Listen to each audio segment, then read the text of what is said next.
வணக்கம் ஃப்ரெண்ட்ஸ். இலக்கிய சீரியலில் என்ன விஷயமா நடக்க போகுது அப்படின்னு சொல்லிட்டு இந்த வீடியோவில் பார்க்கலாங்க. தாஷாயினி போடுற பிளான் கண்டிப்பாக ஜெயிக்கக்கூடாது, கௌதம் இலக்கியாவுக்கு சாதகமாக தான் நடக்கணும் அப்படின்னு சொல்கிறவங்க இந்த வீடியோ கிளிக் பண்ணிக்கோங்க. இப்போ பார்த்திங்கன்னா கௌதம் இப்போ அடுத்த லெவலுக்கு அதாவது கம்பெனியை கொண்டு போகணும், எல்லா விஷயத்துலேயும் நம்ம தான் ஜெயிக்கணும், அதாவது நம்ம நம்மளோட கம்பெனியை எப்படி உயர்த்துறது அப்படின்னு சொல்லிட்டு அடுத்தடுத்து அதுக்கான விஷயத்தை இலக்கியா கௌதம் மும்முரமாக இறங்கியிருக்காங்க. ஆனால் இதில் தான் பயங்கரமாக, அதாவது தாஷாயினி, கார்த்திக், கூடவே அஞ்சலி, அதுவும் பார்த்திங்கன்னா பைரவியும் சப்போர்ட்டில் இப்போ எப்படியாச்சும் கௌதம்கிட்ட இருந்து எல்லா சொத்தையும் வாங்கணும் அப்படின்னு சொல்லிட்டு பயங்கரமாக பிளான் போட்டிருக்காங்க. இந்த பிளானில் தாஷாயினி பிளான் போட்டபடி நடந்துருமா? இதில் அதாவது கௌதம் சைன் பண்ணிட்டார்னா எல்லா சொத்துமே கார்த்திக்கு வந்துடும் அப்படின்னு சொல்லிட்டு இதில் பயங்கரமாக தாஷாயினி பிளான் போட்டிருக்கா. இதில் அவங்க கையெழுத்து பண்ணுற மாதிரி அழகாக ஸ்கெட்சு போட்டு இப்போ தாஷாயினி கார்த்திக் நடிக்கிறாங்க. இருந்தாலும் ஒரு கட்டத்தில் அதாவது கௌதம் சைன் பண்ண போகிறாரு. இருந்தாலும் சைன் பண்ணிட்டா கண்டிப்பாக இதில் கௌதமுக்கு மிகப்பெரிய பிரச்சனை வரும். அதனால தான் இப்போ தாஷாயினி இப்போ கௌதமை உசுப்பேற்றி பார்க்குறான்.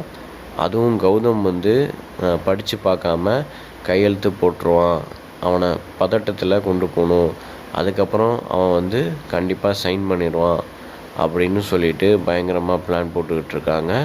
அங்கே பார்த்திங்கன்னா கௌதம் சைன் போடுற மாதிரி காமிக்கிறாங்க. ஆனால் கண்டிப்பாக கௌதம் சைன் பண்ண போகிறதில்ல. இது எப்படி நடக்க போகுதுன்னா, அதாவது இலக்கியாவுக்கு நல்லாவே தெரியும் இவங்களோட பிளான் அதாவது வசமாக நம்மளை மாட்டி விடணும், இதில் ஏதோ ஒரு வில்லங்கம் இருக்குது அப்படின்னு கண்டிப்பாக இலக்கியாவுக்கு தெரியும். அந்த டவுட்டில் தான் அது எல்லாத்தையும் படித்து பார்க்க போகிறாங்க.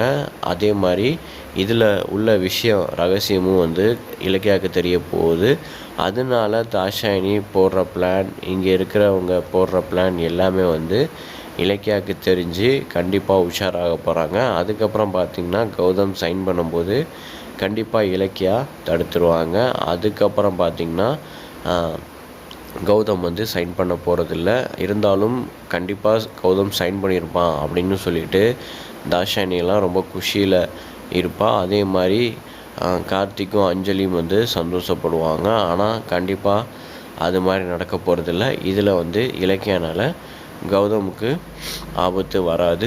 இது மாதிரி தான் நடக்க போகுது. அவங்க பிளான் போட்டதும் கண்டிப்பாக சொதப்ப தான் போகுது. அதே மாதிரி அடுத்த பிளானுக்கு எஸ்எஸ்கே பிளான் போட ஆரம்பிச்சிட்டாரு. எப்படியாச்சும் நம்ம ஜெயிலேருந்து வெளியில் போகணும் அப்படின்னு சொல்லிட்டு பயங்கரமாக பிளான் போட ஆரம்பிச்சிட்டாரு. அடுத்தடுத்து சூப்பர் எபிசோடாக இருக்க போகுது. என்ன நடக்க போகுதுன்னு வெயிட் பண்ணி பார்க்கலாம். இந்த வீடியோ பிடிச்சிருந்தால் லைக் பண்ணிக்கோங்க.